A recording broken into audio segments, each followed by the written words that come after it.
তিনজন ব্যক্তি তিনটা কাজের কথা বলেছিল। একজন বলেছিল ঘরে খাবার ছিল না, এক পেয়ালা দুধ শুধুমাত্র বুড়ো মার মুখের মধ্যে তুলে দিয়েছিল আল্লাহর ভয়। আরেকজন বলেছিল একটা গরিব মানুষের হক ছিল, দুনিয়ার কেউ জানে না, আল্লাহর ভয়ে হকটা তাকে আদায় করে দিয়েছিল। আরেকজন বলেছিল সুন্দরী নারীর সঙ্গে অবৈধ কাজে লিপ্ত হতে গিয়া তার চোখ দিয়ে টপ টপ করে পানি পড়ছিল। বলল তুমি কেন কাঁদছো? বলে আল্লাহর ভয় আমি কাঁদছি। এই আল্লাহর ভয় বলার সঙ্গে সঙ্গে ওই অবৈধ কাজ থেকে সে দূরে সরেছিল। তিনজন লোক আল্লাহকে ভয় করে তিনটা আমল করেছিল। বিশ্বনবী মুহাম্মদ রাসূলুল্লাহ সাল্লাল্লাহু আলাইহি ওয়াসাল্লাম বলেছেন আল্লাহ তাআলা ওই গুহার পাথর তিন ভাগ সরিয়ে দিয়েছিলেন, আল্লাহ তাদেরকে মুক্ত করে দিয়েছিলেন। সুতরাং সাইয়েদুনা আলী বলেছেন চার জিনিসের নাম তাকওয়া। আত-তাকওয়া হিয়া খাউফুম মিনাল জালিল, মহামহিম আল্লাহর ভয়, এটা হলো প্রথম।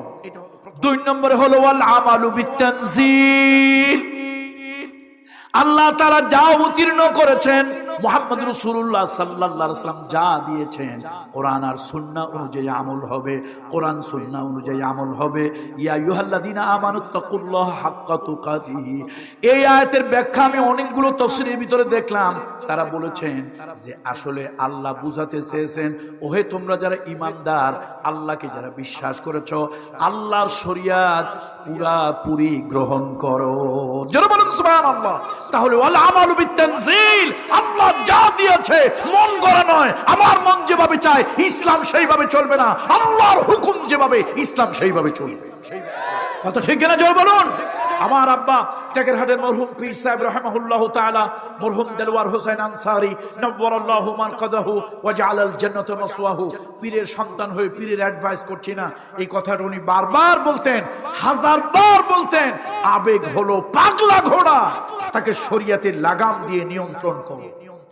আবেগের নাম কি জোরে বলুন তো? পাগলা ঘোড়া। আপনার আবেগ যা চাইবে তাই যদি করেন আপনি ইসলাম পালন করতে পারবেন না। রোজা রাখছেন, আবেগ আসছে, রোজা রাখছেন, তাকওয়া বাড়ছে, রোজা রাখছেন, দিল নরম হয়েছে, রোজা রাখছেন, দিলটা আখিরাত মুখী হয়েছে। এখন যদি শাওয়ালের 1 তারিখ নিয়ত করেন না 30 রোজা রাখছি, অথবা 29 রোজার পরেই শাওয়ালের চাঁদ উঠলো, যা করে আল্লাহ 30টা পূরণের জন্য আগামী কালকেও রোজা রাখবো, জায়েজ না হারাম? জায়েজ না হারাম? কেন হারাম হবে? কেন হারাম হবে? হারাম এই জন্য হবে যে আল্লাহর বিধান 29 তারিখের পরে শাওয়ালের চাঁদ উঠেছে, আগামীকাল ঈদ, আল্লাহর পক্ষ থেকে তোমার জন্য একটা আনন্দের দিন, আজকের দিনে শরীয়ত বলেছে এই দিন রোজা পালন করা যাবে না। তাহলে চার জিনিসের নাম তাকওয়া। আত-তাকওয়া হিয়া খাউফুম মিনাল জালিল ওয়াল আমালু বিত-তানজিল, আল্লাহর কোরআন, নবীর হাদিস, অর্থাৎ ওহিয়ে মাতলু গায়রে মাতলু যেভাবে বলেছে ওইভাবে করার নাম হলো তাকওয়া। 3 নম্বরে ওয়াল কানাআতু বিল কালিল, অল্পতে খুশি হওয়া। আজকে যত পাপের মূল এই লোভ। আচ্ছা বলেন তো, পেটের দায়ে লোকেরা চুরি করে এখন না স্বভাবের কারণে চুরি করে? সব যত চোর এখন দেশে, দেশে বললে তো আবার কারা রাগ হয়, সারা দুনিয়া আর কি, যত চোর সব কি পেটের দায়ে চুরি করে না স্বভাবের দায়ে চুরি করে? আহারে, সাইয়েদনা আলী বলছেন শোনো, লোভ কমাও, তাকওয়া আসবে। তোমার যদি লোভ থাকে তুমি মুত্তাকি হইতে পারবা না, তার কারণ দুনিয়ায় যত পাপ লোভের কারণে হয়। এই জন্য লোভ কমাও, লোভ কমাও, মুত্তাকি হতে পারবে। লোভের কারণে মাথায় বাড়ি দেয়, লোভের কারণে মায়ের পেটের ভাইকে ক্ষতি করে, লোভের কারণে মানুষের উপরে জুলম করে, লোভের কারণে অনেক কিছু করে। ক্ষমতাসীনরা জবরদস্তি করে ক্ষমতার চেয়ার ধরে রাখে কিসের কারণে? সব জায়গা লোভ, সব জায়গা লোভ।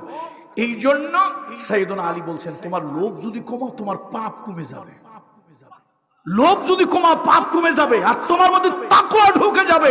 এই জন্য মুত্তাকির বড় গুণ হলো তার লোভ কম, অল্পতে তুষ্ট হয়। আবার নবী রাসূলুল্লাহ সাল্লাল্লাহু আলাইহি ওয়াসাল্লাম মানবতার মহান শিক্ষক কি দারুণ কথা বললেন, লা ইয়ামলাউ জাওফে ইবনে আদম ইল্লা তুরাব। শোনো, মানুষ যতক্ষণ পর্যন্ত কবরের পেটের মধ্যে না ঢুকবে, দুনিয়ার লোভের পেট মানুষের ততক্ষণ ভরবে না। বন্ধুরা আমার, অন্যের সঙ্গে ঝগড়া করলাম, অন্যের সঙ্গে ঝগড়া করলাম, মারামারি করলাম জমি নিয়া, পরের জমি 3 হাত দখল করে খাই, পরের জমি 3 হাত দখল করে খাই। আইলে দাঁড়াইলে মনে হয় ভিতরে আরো 2 হাত পাই। এই রোগ আমার মধ্যে, অন্যের জমি দখল করে আমি খাচ্ছি, আরো 2 হাত পাই, এরকম মনে হয়। একদিন আমার মৃত্যু হলো। 5টা জিনিসের খবর মানুষ জানে না। সূরা লোকমানের সর্বশেষ আয়াত, 5টা খবর মানুষের কাছে নাই। তার মধ্যে একটি হলো বিআইয়ি আরদিন তামুত। আহারে এত জমি বানাইলাম, এত জমি বানাইলাম, হঠাৎ একদিন এমন জায়গায় মৃত্যু হলো, কেউ আমার চেনে না, কেউ আমাকে চেনে না। শেষ পর্যন্ত গভর্নমেন্টের লোকজন বেওয়ারিশ লাশ হিসাবে গভর্নমেন্টের সরকারি জায়গায় আমার কবর দিয়ে দিল। আরে দুনিয়ায় জায়গা জায়গা করে, দুনিয়ায় ধন ধন দৌলত দৌলত করে আমি পাগল হয়ে গেলাম। প্রতিনিয়ত ধন দৌলতের পিছনে ছুটলাম। দুনিয়ার কোন মানুষ 3.5 হাতের পরিবর্তে 5.5 হাত কবর আমাকে দেবে না। দুনিয়ার কোন মানুষ আমার কবরে দেবে, কিন্তু বেশি জায়গা জমি দেবে না।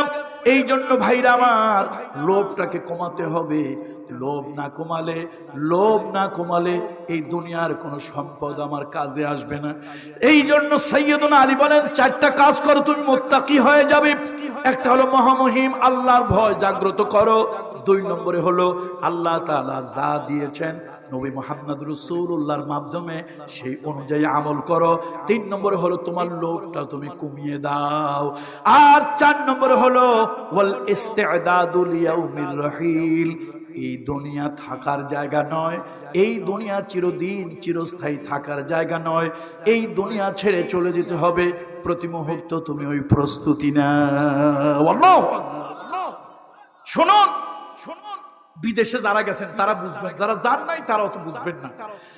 বিদেশে যখন আমরা রওনা হই, তখন এই ইমিগ্রেশন পার হইয়া প্লেনে ওঠার আগে একটা জায়গা স্টে করতে হয়, অবস্থান করতে হয়। ওই সময় তখন একটা অ্যানাউন্স হয়, this is the final and last call. সব প্যাসেঞ্জাররা তৈরি হন, আপনাদের এখন যাওয়া লাগবে। এটাকে আরবিতে বলে ইস্তেদাদ। দেখেন 1000 বছর আগে সাইয়েদুনা আলী কেমন কথা বললেন। দুনিয়ার ও প্লেনের যাত্রী, তোমার ইমিগ্রেশন পার হয়ে গেছে, কাগজে কলমে তুমি এখন এই দেশে নাই, তুমি অন্য দেশে। প্লেনে উঠবা, তুমি এখন এক্সিট হয়ে গেছো। যদিও এই দেশে আসো, কাগজে কলমে সরকারের খাতায় তুমি এই দেশে নাই।